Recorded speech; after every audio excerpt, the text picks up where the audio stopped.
Bonjour, bienvenue. On se retrouve donc ce lundi matin en compagnie de notre invité, le procureur de la République d'Ajaccio, Éric Bouillard. Bonjour. Bonjour.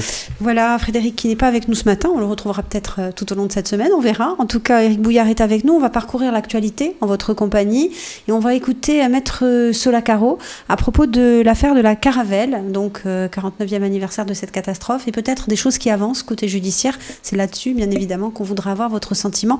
On écoute Maître Paul Solacaro et on vous retrouve après.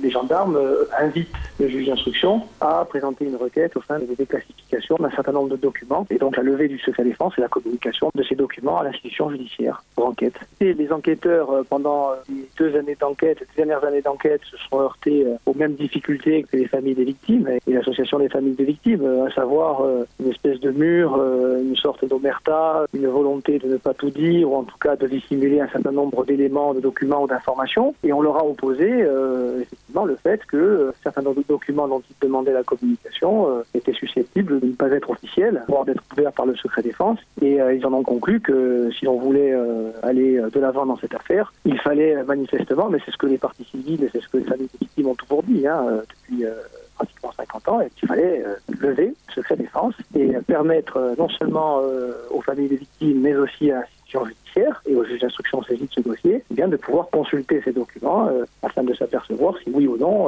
des éléments ont été cachés aussi bien à la justice qu'aux familles des victimes depuis bientôt 50 ans. Alors, Éric Bouillard, donc ce secret défense dont on parle depuis des décennies maintenant. Oui, secret défense auquel la justice est confrontée d'ailleurs dans de nombreux autres dossiers. Alors, peut-être rappeler quand même qu'il a une justification, ce secret défense, et on le voit encore plus d'ailleurs en période d'état d'urgence, c'est que la transparence n'est pas nécessairement toujours bonne, bien évidemment, pour les services de sécurité de notre pays et pour nos forces militaires. Mais pour autant, chaque fois qu'un accident de ce type arrive, et il n'est pas le seul sur l'ensemble du territoire, la levée du secret défense pose nécessairement une difficulté. Dans ce dossier aussi, je crois qu'il est important, encore une fois, pour les parties civiles de répéter qu'elles veulent un peu plus de transparence de la part de l'autorité militaire. Je voudrais simplement dire que la justice, malheureusement, est souvent confrontée, encore une fois, à une décision à laquelle elle doit se soumettre dans ce domaine. Donc ce n'est pas nécessairement une absence de volonté d'apporter toute la lumière, bien évidemment aux familles, aux parties civiles, mais c'est souvent, encore une fois, le fait qu'en face, une autorité tout aussi légitime à réclamer le silence, peut-être pas l'omerta, comme c'est dit, mais en tout cas le silence, bien cette autorité, elle a toute légitimité à le faire et on est obligé de s'y soumettre. Donc un juge d'instruction qui est saisi par un rapport de gendarmerie, en quelque sorte, qui lui pense que la levée de ce secret défense est essentielle, qu'est-ce qu'il fait dans ces cas-là ? Il peut décider d'aller demander la levée du secret défense. Il peut décider, bien évidemment, d'aller solliciter la levée du secret défense. Généralement, il y a une mobilisation importante, et notamment le politique. On a vu les couloirs de l'Assemblée nationale au cours des dernières années sur d'autres dossiers faire l'objet de nombreuses discussions autour de ces sujets, parce que vous avez 2 intérêts contradictoire. D'un côté, la nécessaire protection de nos forces de sécurité, encore une fois, c'est la légitimité du secret défense, et de l'autre côté, la vérité pour les familles. Et dans cet équilibre-là, encore une fois, il n'appartient pas à la justice de trancher. Le juge d'instruction peut demander, mais la décision définitive ne lui appartient pas. Le rôle du parquet dans tout ça ? Vous avez parlé du rôle politique, c'est sûr qu'on assimile souvent le parquet. Vrai. Comme je vous le répéterai souvent, et contrairement à de nombreuses idées reçues, dans ce domaine comme dans d'autres, le parquet, malheureusement, est souvent très indépendant, et peut-être quelquefois un petit peu seul avec le juge d'instruction, mais il est remarqué en tout cas que sur les derniers dossiers où les magistrats instructeurs ont demandé la levée du secret défense, le parquet s'est généralement associé à ce type de demande. Merci beaucoup, merci à vous Éric Bouillard. On va se retrouver juste avant les infos de 9h pour parler à nouveau de ce dossier, pour parler de votre métier et pour parler aussi de ce dossier de la Caravelle et du rôle de la justice. À tout de suite. Bonjour, bienvenue, on se retrouve en compagnie de notre invité Éric Bouillard, bonjour. Bonjour. Procureur de la République d'Ajaccio, on a parlé de ce dossier de la Caravelle et forcément on est arrivé à parler de ce problème de l'indépendance de la justice, on a parlé du parquet aussi, vous avez dit souvent dans les couloirs de l'Assemblée nationale on discute de ce genre pas forcément de ce genre de dossier, mais disons de ce genre de dossier en général et on entend beaucoup dire aussi l'indépendance du parquet vis-à-vis du pouvoir politique notamment.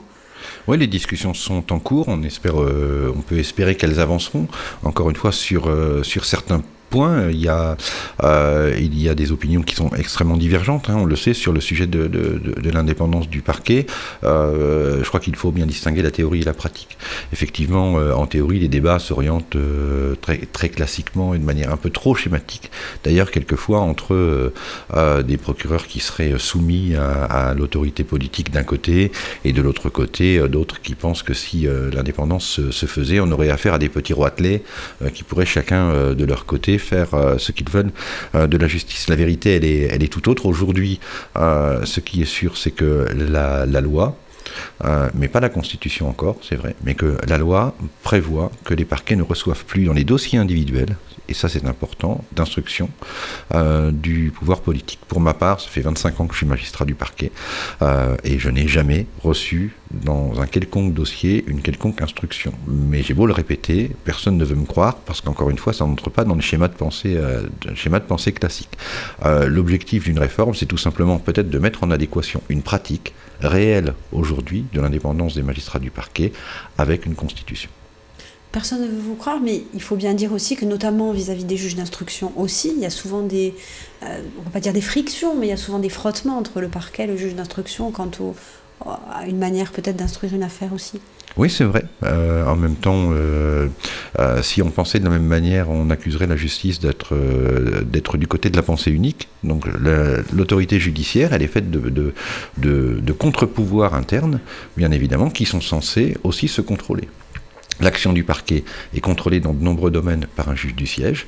Le magistrat du parquet est chargé de contrôler dans une petite partie l'activité des juges d'instruction, en tout cas de faire des demandes et éventuellement de faire des appels. Puis on a la cour d'appel au-dessus qui est chargée aussi de sanctionner.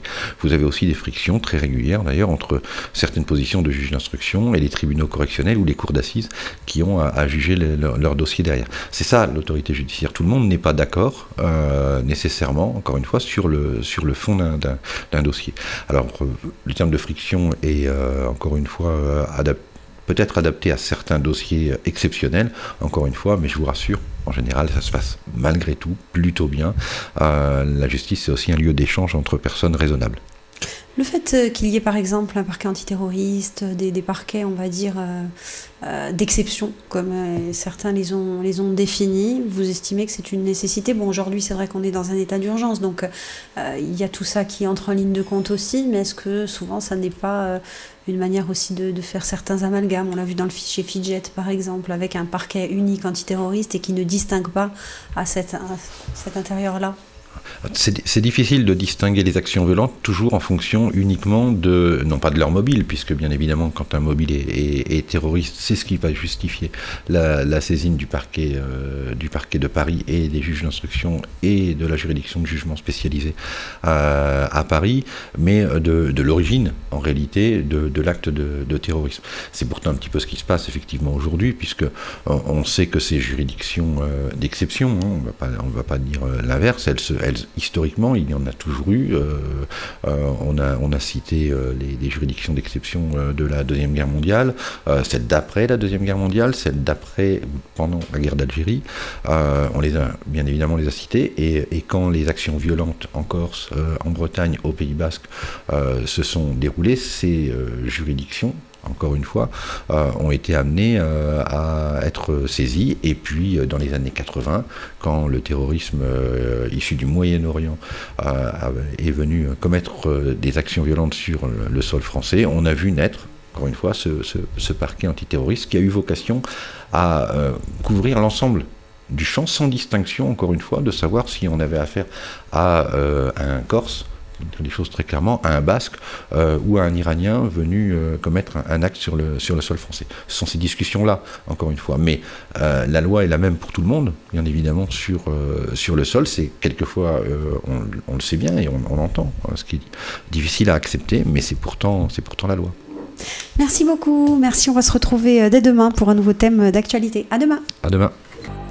Bonjour, bienvenue. On se retrouve donc en compagnie de notre invité Éric Bouillard. Bonjour. Bonjour. Procureur de la République d'Ajaccio. On va écouter votre homologue de Bastia qui vient tout juste donc de prendre la direction de ce parquet de Bastia. Caroline Tarot, vous allez l'entendre dans la continuation donc de Monsieur Bessonne, donc son prédécesseur, mais également avec sa propre touche féminine peut-être. On écoute.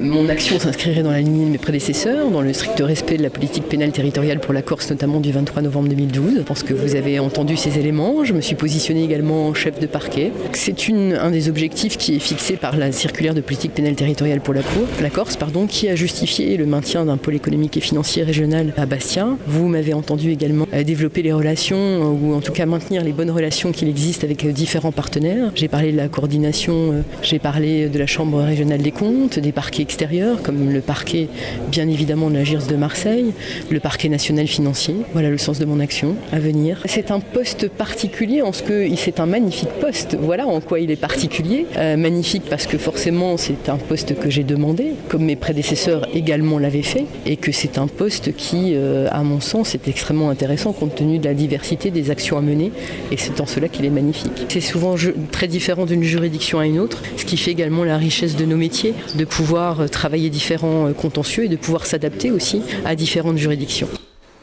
Éric Bouillard, on n'est pas procureur en Corse comme on est procureur ailleurs? En tout cas, on est procureur en France et on doit nécessairement s'adapter au contexte local. Et bien évidemment, le contexte corse est un contexte particulier, comme il a été dans mes précédents postes. Et Caroline Tarot a raison de commencer par souligner que quand on devient procureur, il faut aussi tenir compte de l'existant. Et dans ce contexte-là, il y a l'action de son prédécesseur, Nicolas Bessonne, qui a été importante sur la Corse dans les domaines économiques et financiers, puisque le pôle économique et financier est à Bastia, et sur la Haute-Corse où il a été confronté à quelques événements relativement importants qu'il a su parfaitement maîtriser. Voilà.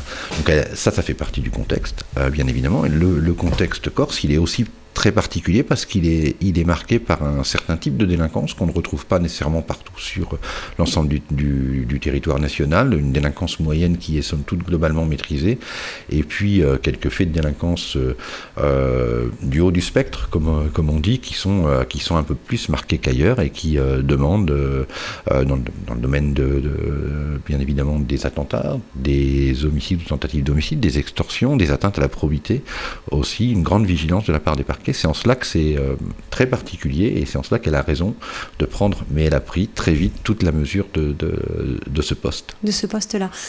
On a souvent entendu un débat aussi. Est-ce qu'on juge de la même manière selon que l'on se trouve dans une région ou dans une autre, avec des contextes régionaux justement particuliers? Il y a la loi, il y a la lettre. Est-ce qu'on se laisse... pas influencer, mais est-ce qu'on regarde un peu comment vivent les gens pour juger, ou alors c'est vraiment le code pénal et uniquement le code pénal? Non, bien sûr que non. On aurait l'occasion de faire de longs débats sur ce que peut être ce qu'on appelle la personnalisation des peines, notamment. Bien évidemment, c'est le rôle de la justice que de personnaliser les peines. Ça l'expose. Parce qu'à partir du moment où vous personnalisez les peines, vous allez nécessairement aussi être jugé en disant pourquoi ici 15 mois d'emprisonnement et pourquoi ici seulement 2 mois. Parce que les faits, le contexte, la personne, les antécédents de la personne doivent nécessairement être pris en considération par toute autorité de jugement. Voilà. Ça, c'est le rôle de la justice, que d'adapter la peine, la sanction, à la personnalité et à la gravité des faits. Quand on se trouve confronté à des faits gravissimes en Corse, c'est vrai, encore une fois, que les peines requises par le ministère public sont souvent élevées, mais sur les autres postes que j'ai pu occuper, je peux vous assurer aussi que mes réquisitions étaient sévères sur ce type de faits. Merci beaucoup Éric Bouillard. On se retrouve tout à l'heure, juste avant les infos de 9h.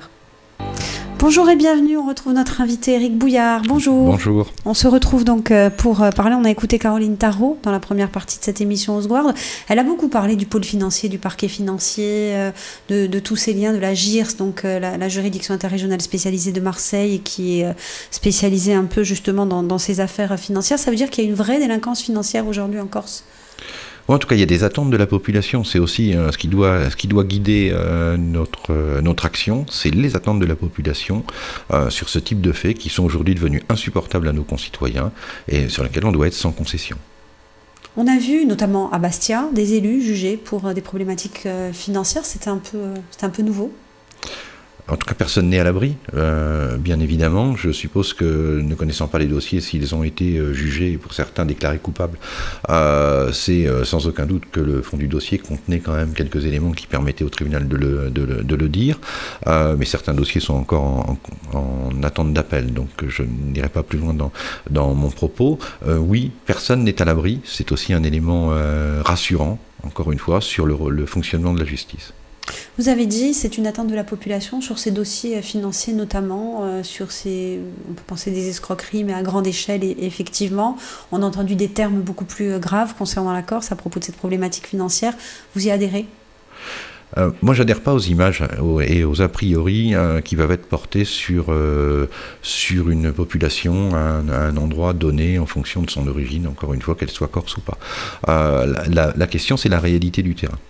Est-ce que oui ou non, sur le terrain, on va en rester à des rumeurs, à des réputations faites au peuple corse, selon lesquelles la fraude serait régulière et serait absolument impunie, ou est-ce que oui ou non les choses changent? Et je crois percevoir, encore une fois, dans l'écho qui a pu être donné à certains dossiers, que de ce côté-là, il y a une vraie volonté que les choses changent, et ça rencontre une volonté de la justice, je peux vous assurer, qui est parfaitement déterminée sur le sujet.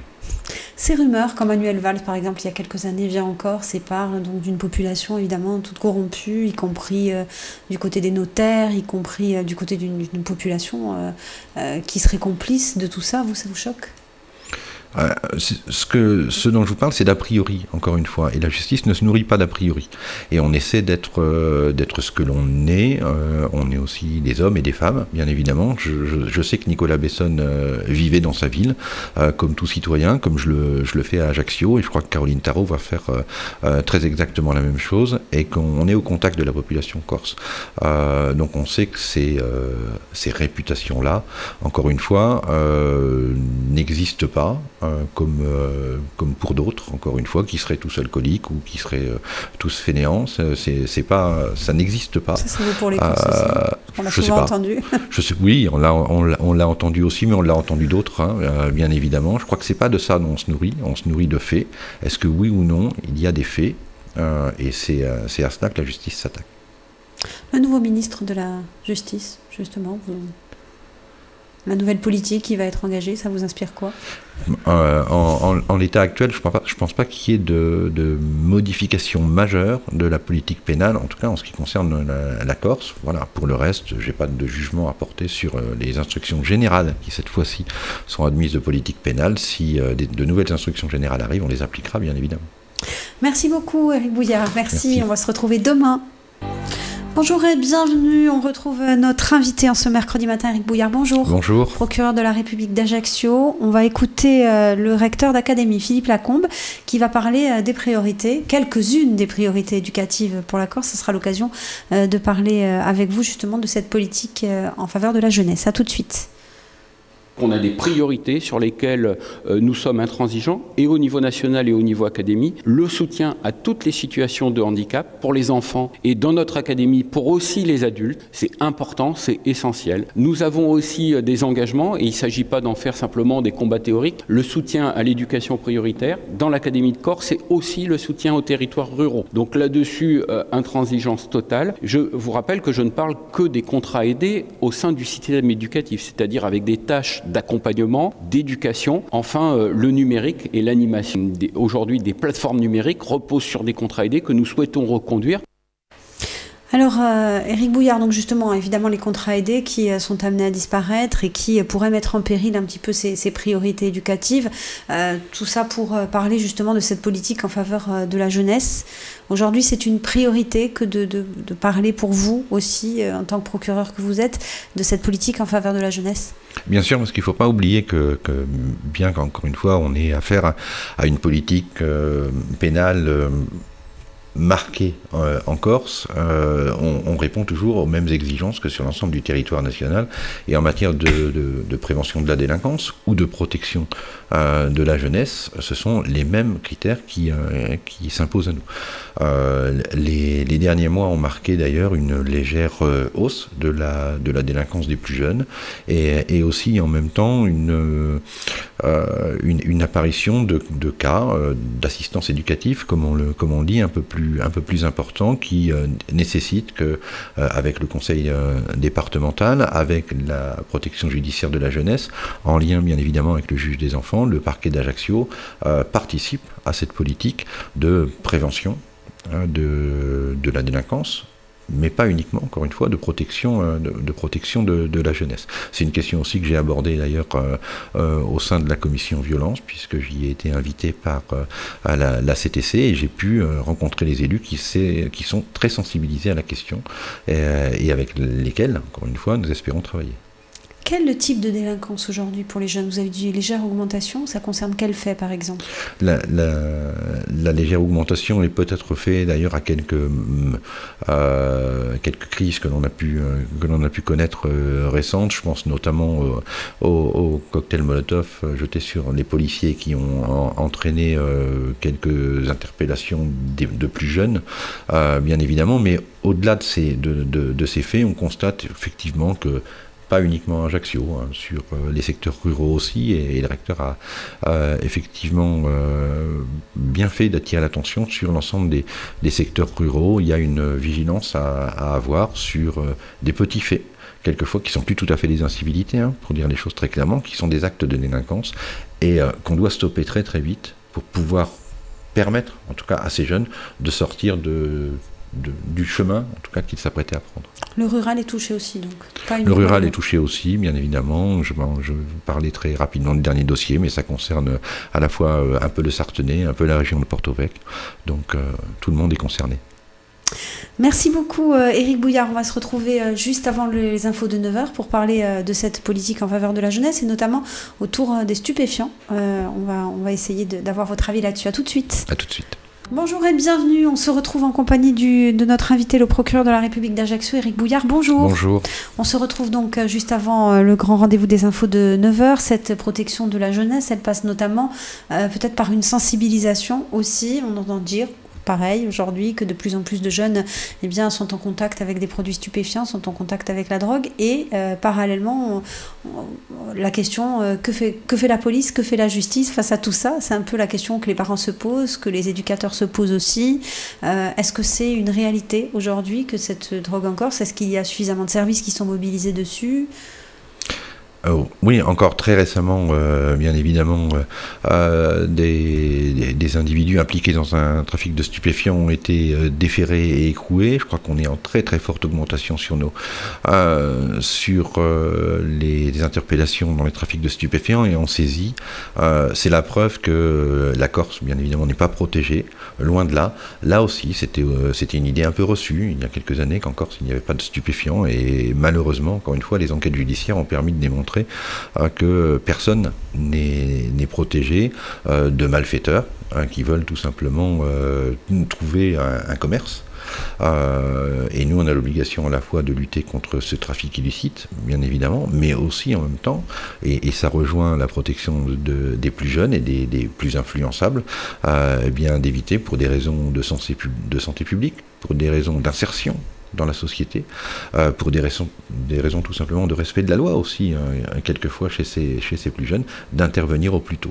Donc je le répète, les saisies sont en hausse record pour l'année 2017. Les interpellations sont elles aussi en progression, et la détermination des services d'enquête des deux parquets de Bastia et d'Ajaccio, mais aussi des deux tribunaux correctionnels, je crois, encore une fois, ne se discute pas. Est-ce que c'est parce qu'il y a plus de trafic aujourd'hui, parce qu'on s'y intéresse un peu plus? Non, je crois que c'est un vrai fléau. Il faut prendre la dimension du phénomène. La délinquance d'appropriation, les braquages sont en baisse, les extorsions sont en baisse, tout simplement parce que ce trafic-là est extrêmement rentable. Et donc, bien évidemment, cette rentabilité-là va avoir tendance à attirer énormément de monde. Donc, mais aujourd'hui, il y a des services qui sont dédiés pour ça. Il y a des services, notamment du côté du commissariat d'Ajaccio. On avait entendu souvent le malaise des policiers dire que justement, c'était pas forcément, il n'y avait pas forcément les unités qu'il fallait, il n'y avait pas forcément tout ce qu'il fallait.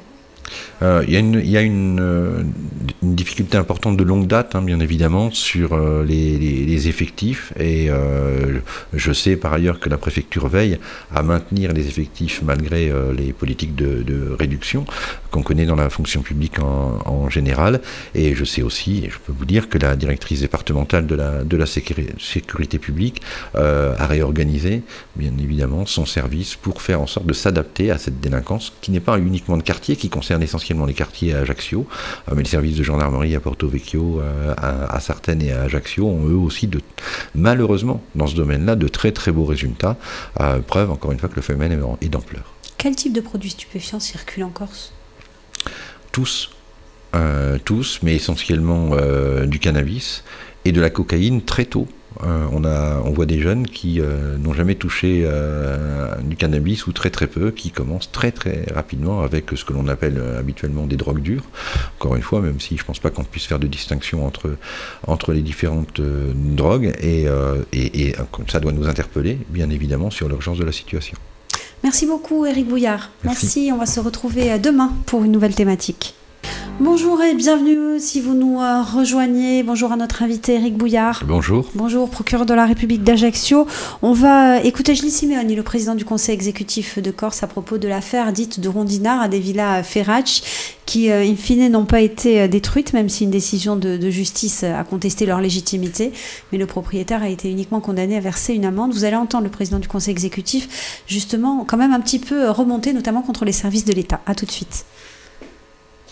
Le constat, c'est d'abord, bien sûr, celui du caractère fautif des propriétaires, mais j'allais dire que ce caractère fautif n'est pas contesté en son principe par ceux-ci. Mais au-delà de ce premier aspect, ce qui frappe surtout lorsqu'on lit la procédure, ce sont les ambiguïtés et les carences de l'État. Je cite quelques exemples. D'abord, un permis tacite prorogé d'1 an. Ensuite, un service en charge du contrôle, la DDTM, qui pendant 5 ans est parfaitement informé de ce que les travaux qui sont en cours ne sont pas conformes au permis tacite initial et qui pourtant va s'abstenir de toute intervention préventive qui aurait pu empêcher la construction des villas. Ou encore, dernier exemple, l'attitude du parquet et de la DDTM lors des audiences pénales, puisque l'un et l'autre s'affirment en première instance favorables à la démolition, et puis ne fait pas appel pour le parquet lorsque celle-ci est rejetée, et ne se présente pas pour la DDTM devant les juges d'appel. Donc tout ceci démontre bien que nous avons en Corse, au-delà du cas de la Rondinard, une politique des services de l'État en matière d'urbanisme dans les zones sensibles particulièrement qui est totalement illisible. Une politique, Éric Bouillard, totalement illisible, et un parquet qui sait pas trop où se situe en fait. On fait pas appel alors qu'on conteste. Non, j'ai déjà parlé devant vous de la personnalisation, bien évidemment, des décisions de justice. On n'est pas des machines et on n'est pas jugé par des robots, et chaque décision s'applique à chaque cas d'espèce. D'abord, rappeler que le parquet a requis en première instance la remise en état des Donc lieux. La démolition.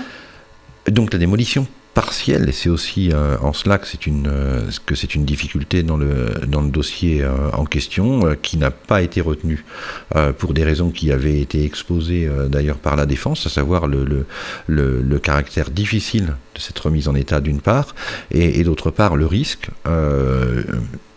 finalement retenu de ce qu'une remise en état dénaturerait encore plus le site que la situation actuelle. Le tribunal a entendu ces arguments de la défense, et donc on devrait plutôt s'en féliciter, bien évidemment. De quel côté on se pose.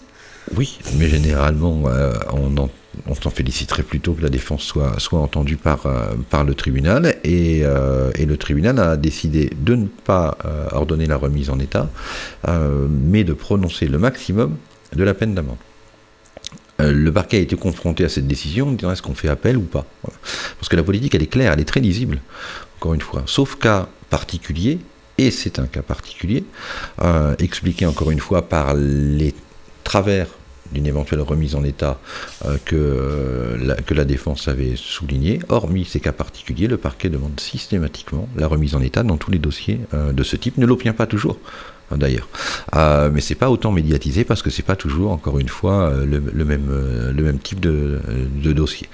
Et le parquet a considéré effectivement, en accord entre le parquet d'Ajaccio et le parquet général de Bastia, de ne pas relever appel de cette décision, considérant que la condamnation à 1 million d'euros d'amende était une peine qui semblait suffisamment dissuasive, parce que c'est ça, encore une fois, que l'on doit aussi rechercher, pas uniquement d'avoir la tête de tous les gens, mais d'être suffisamment dissuasif pour que, enfin, les règles de droit soient appliquées sur le territoire de la Corse et notamment sur le littoral. Voilà. L'association Oulevante a décidé bien évidemment de faire appel comme c'est son droit. La décision aurait pu être remise en cause par la Cour d'appel.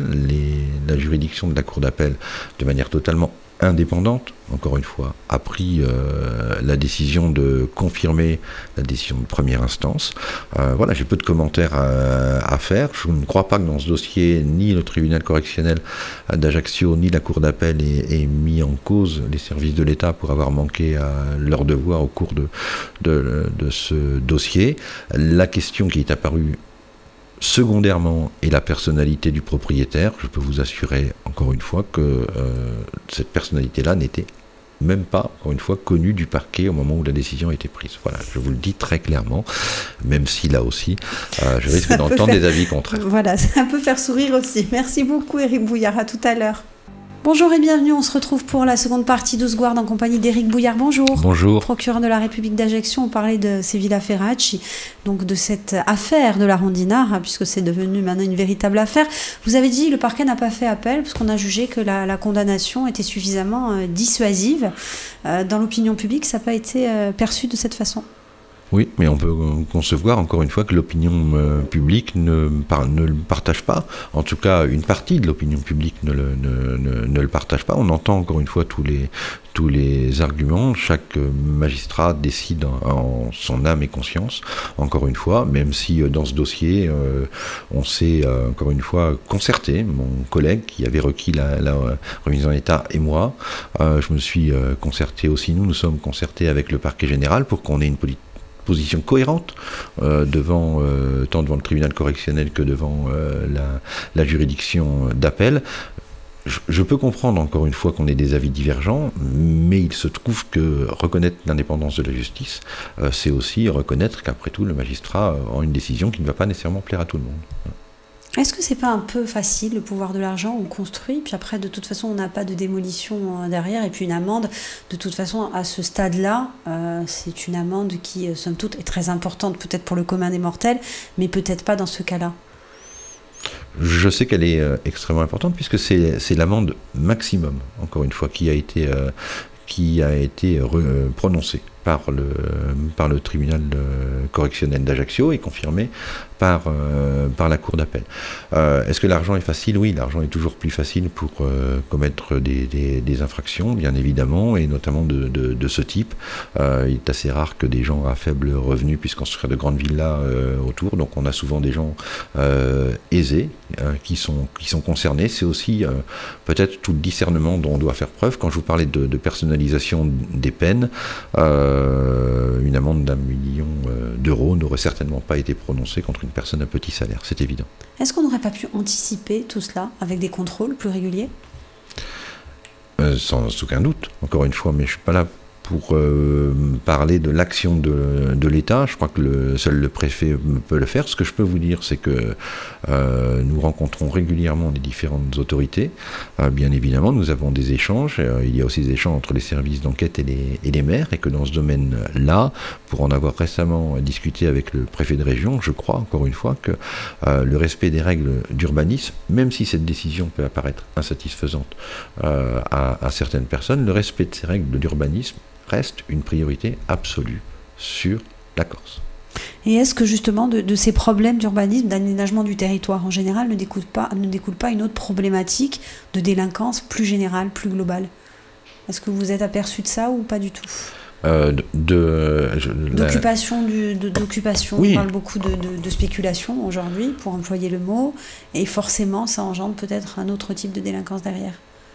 Peut-être, en tout cas, je ne suis pas persuadé que ce soit nécessairement sur le dossier qui nous occupe une affaire qui soit liée à de la spéculation. En tout cas, pas spécialement sur celui-là. Cet aspect-là n'est pas apparu dans le dossier à aucun moment, mais il est vrai, encore une fois, que l'argent attire l'argent, que les délinquants sont attirés aussi par l'argent, par définition, puisque c'est aussi généralement un mode d'enrichissement frauduleux.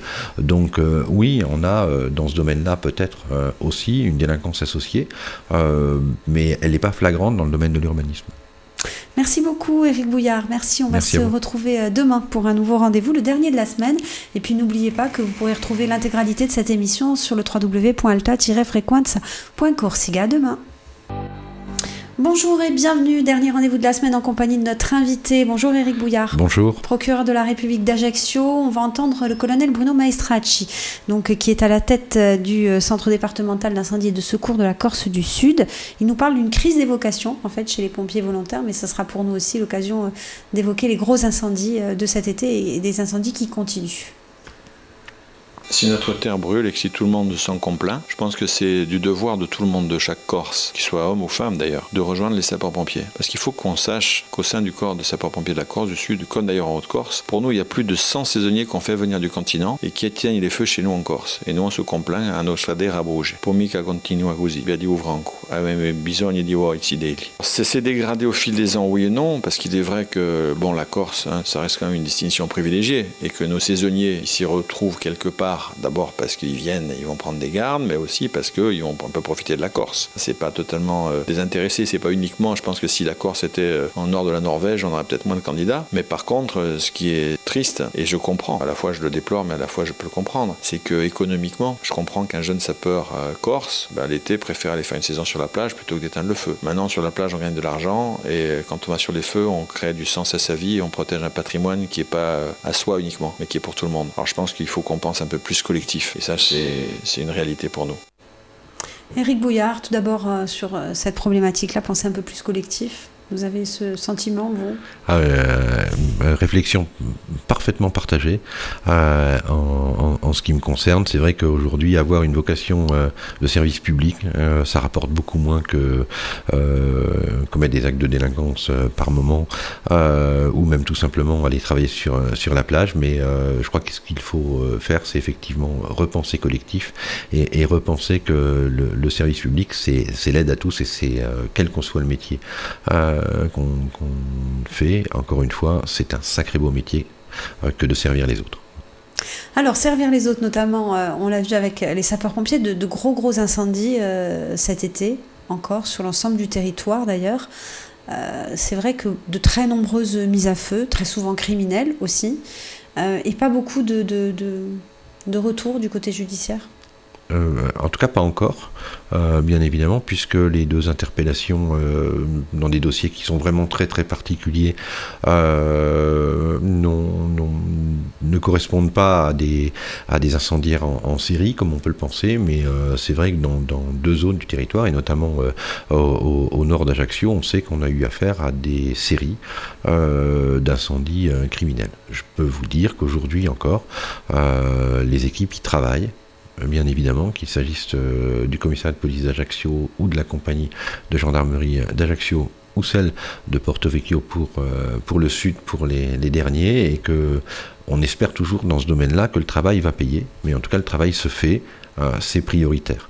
Alors sur les incendies, on en a eu moins numériquement sur la Corse du Sud pour l'année 2017 qu'on avait pu en avoir pour la même période 2016, et on espère bien encore une fois pour rester à moins. Les conséquences par contre sont forcément colossales, parce que en destruction d'hectares c'est quelque chose d'absolument abominable.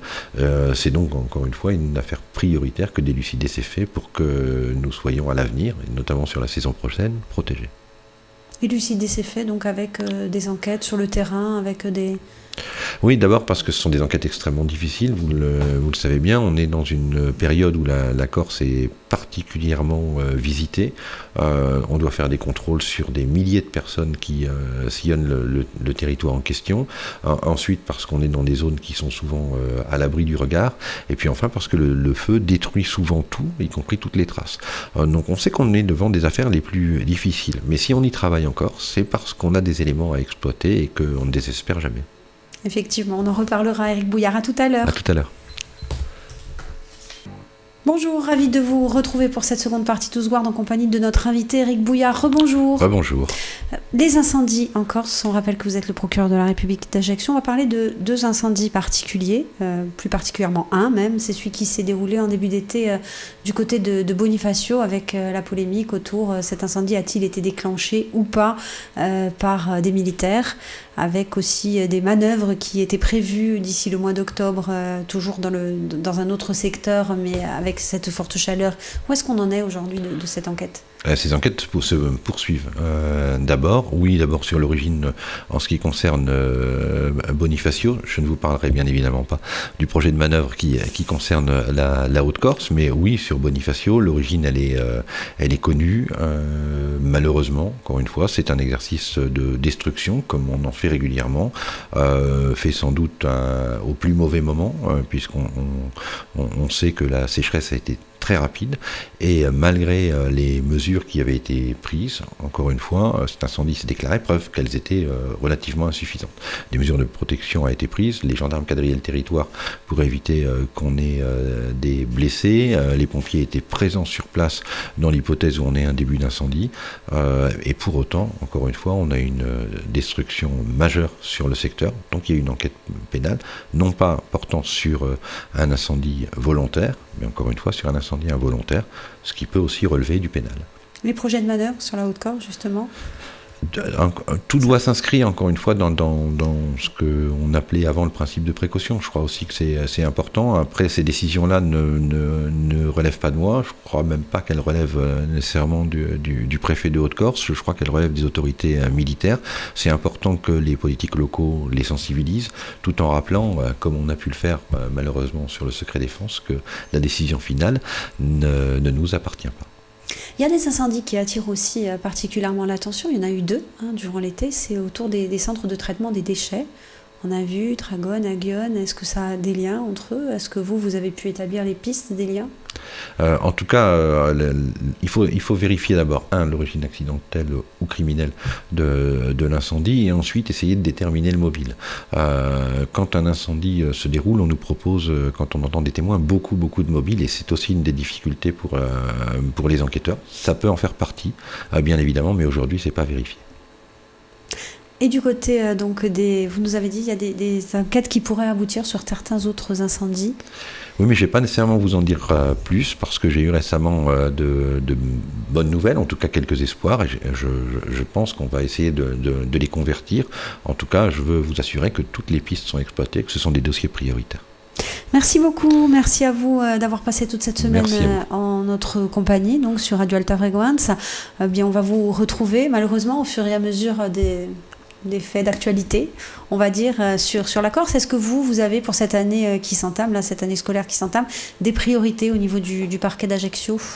Alors les priorités resteront nécessairement toujours les mêmes, en tout cas tant que le problème ne sera pas réglé, mais je crois aussi, comme je l'ai dit depuis le début, qu'il faut arrêter peut-être de regarder uniquement sur les faits les plus élevés. Il faut continuer de les regarder, bien évidemment, les trafics de stupéfiants, les extorsions, les vols à main armée, parce qu'ils existent toujours en nombre plus petit, mais il faut aussi que la justice s'intéresse à tous les actes de délinquance, y compris les plus légers, pour répondre aux attentes de la population. Merci Éric Bouillard. Au revoir. Merci beaucoup et à très bientôt.